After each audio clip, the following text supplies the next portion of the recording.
मेरे बहुत बहुत प्यारे साथियों, आप सभी को डॉक्टर विजय अग्रवाल का बहुत बहुत प्यार भरा नमस्कार। फ्रेंड्स, मुझे उम्मीद है कि आप सब कुशल से होंगे और आपके अपने जो लोग हैं वे भी कुशल से होंगे।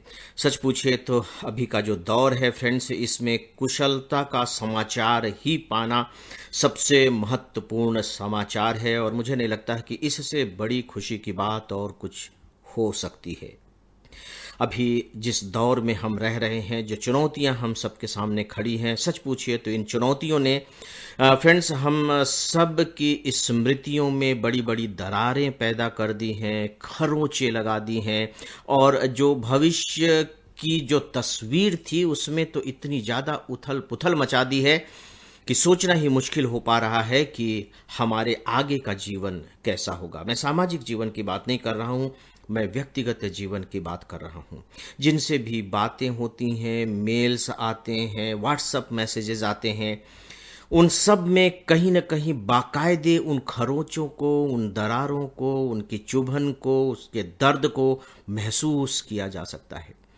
कभी कभी मैं जब सोचता हूं तो लगता है कि शायद दुनिया में या स्पेशली भारत की अगर हम बात करें तो यहाँ कोई व्यक्ति शायद ही ऐसा बच सका हो जिसकी स्मृतियों को ठेस न पहुंची हो। लेकिन फ्रेंड्स, हमें ये बात इसके साथ ही नहीं भूलना चाहिए कि हमारी स्मृतियां जैसी भी अब हों, उसमें जो भी उथल पुथल मच चुकी हो, लेकिन हमें जीना ही नहीं सबके साथ है। हम इसमें कुछ नहीं कर सकते। तो अब क्या किया जाए? अतीत हमारे हाथ में नहीं था। हर पल वह बीतता चला जा रहा है। कुछ अतीत ठीक ठाक बीत रहे हैं, कुछ ठोकर दे करके बीत रहे हैं, कुछ सीधे सीधे जबरदस्त किस्म का आघात पहुंचाकर बीत रहे हैं, लेकिन हम कुछ नहीं कर सकते। वो बीतेंगे ही और अपना जो भी उनको एक आतताई कारनामा करना है वो करेंगे ही। और सच पूछिए तो हम सबको, जो लोग बचे रहेंगे, उन्हें जीना ही है। तब सवाल यह उठता है कि हम जिएं कैसे, हम आज के अपने को कैसे बेहतर बना करके चलें और आगे आने वाला जो कल है उसे कैसे अपना मान कर चलें, क्योंकि अभी यह मानना ही मुश्किल हो रहा है कि कल हमारा अपना होगा। यही लगता है कि कल हो या न हो। डेफिनेटली इतने भयावह दौर में तो मुझे नहीं लगता है कि पिछले कुछ सालों से, जब से मैंने होश संभाला है, हिंदुस्तान गुजरा होगा। लेकिन दोस्तों, ऐसे दौर आते हैं और आप कुछ भी कह लीजिए, ये हम सब की अपनी एक पीढ़ियां हैं जो इस दौर की साक्षी होने के लिए अभिशप्त हैं। केवल साक्षी के लिए ही अभिशप्त नहीं है, बल्कि जीने के लिए भी अभिशप्त हैं। तो दोस्तों, यहाँ जो मैंने अभिशप्त की बात कही है, साक्षी होने के लिए तो हम अभिशप्त हैं, लेकिन मुझे लगता है कि जीने के लिए हम अभिशप्त नहीं हैं।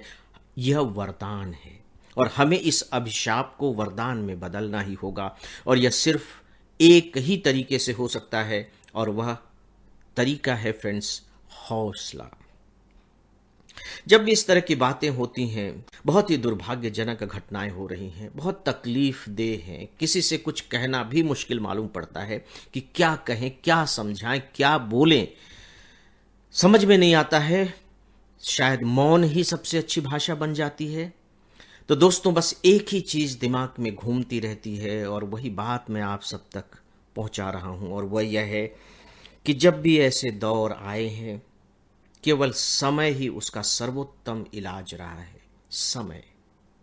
मुझे मालूम है कि अभी जो घाव हैं वो बहुत हरे हैं।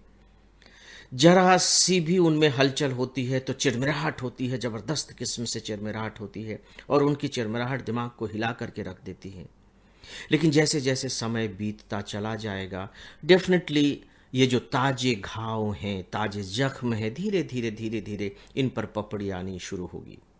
मैं ये मानता हूं कि पपड़ी आ जाएगी, घाव भर भी जाएंगे, लेकिन दाग बने रहेंगे। अब क्या कर सकते हैं? कुछ नहीं किया जा सकता। अब सिर्फ केवल इतना रह गया है और यही हमारे हाथ में भी है कि कैसे हम अपने हौसले को मजबूत करके इस तूफान का सामना कर सकते हैं। केवल ताउते तूफान ही हमारे वेस्टर्न घाट पर नहीं आया है, केवल यास तूफान से ही अभी हमारा जो ईस्टर्न घाट है वो त्रस्त होता हुआ दिखाई नहीं दे रहा है, बल्कि पूरे हिंदुस्तान क्या पूरी दुनिया में जो है तूफान आया हुआ है। हर व्यक्ति अंदर से बुरी तरह से डरा हुआ है और हिला हुआ है। अब यहाँ केवल एक ही स्तंभ काम आ सकेगा, वह स्तंभ जिसे हम पकड़ करके अपने को बचाए रख सकते हैं आगे के जीवन की यात्रा के लिए, और वह दोस्तों स्तंभ है हौसला। जैसे भी हो, चाहे आप धर्म के आधार पर अपना हौसला बनाएं, चाहे आप तर्क के आधार पर अपना हौसला बनाएं, चाहे आप खुद में ही इतने आत्मविश्वास से भरे हुए हैं कि आप हौसले वाले हैं, लेकिन इसे तो बना करके रखना पड़ेगा, इसका कोई विकल्प नहीं है। और अगर हम हौसले को तोड़ेंगे तो आप ये मान करके चलिए कि हम अपने वर्तमान को ही नष्ट नहीं करेंगे, बल्कि उस फ्यूचर को भी शायद नष्ट कर देंगे जिसे जीने के लिए भगवान ने हमें अवसर दिया है। और मुझे लगता है कि भगवान ने अगर हमें ऐसा अवसर दिया है तो हमें भगवान के इस आदेश का सम्मान करना चाहिए, और सम्मान करने का केवल एक ही तरीका फिलहाल है कि हम अपने हौसले को पस्त न होने दें, किसी भी कीमत पर पस्त न होने दें। दोस्तों, ईश्वर से मेरी प्रार्थना है कि वो हम सबको यह ताकत प्रदान करे, हम लोगों के हौसले की आफजाई करता रहे। फ्रेंड्स, मेरी शुभकामनाएं स्वीकार करें। नमस्कार।